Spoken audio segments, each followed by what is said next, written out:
he hadn't had people to kill justifiably, Lord knows what he might have done.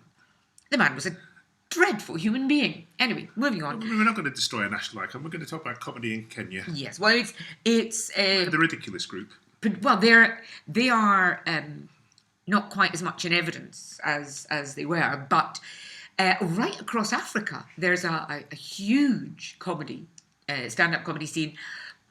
You know, big venues, television. There's a guy called Churchill, no relation, who has a weekly show. It's massive. It's kind of like Friday Night or Saturday Night Live.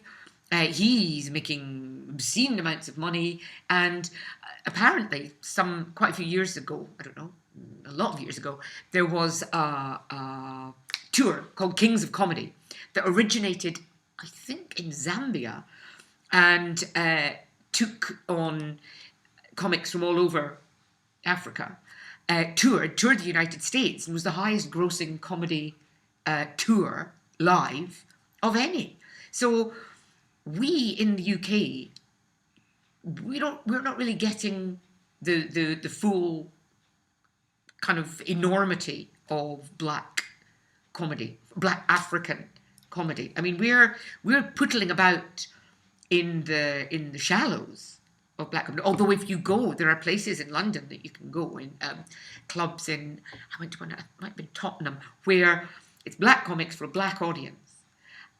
It's fucking hilarious, even although when I went, and it was a few years ago now, I understood about 50% of what they said and the references, but it's a whole different league from even sometimes those same black comics doing comedy for a predominantly white audience. And I'm surprised, because when I discovered this scene, it was 1999, and I would have imagined that by now all of those different kind of little ethnic pools, communities of comedy would have come up and out in their own right, and that hasn't happened.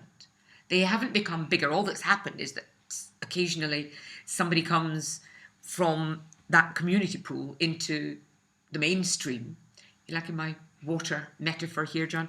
And gets diluted, continuing the water metaphor. But I think that we could really do with more undiluted, proper, other community comedy.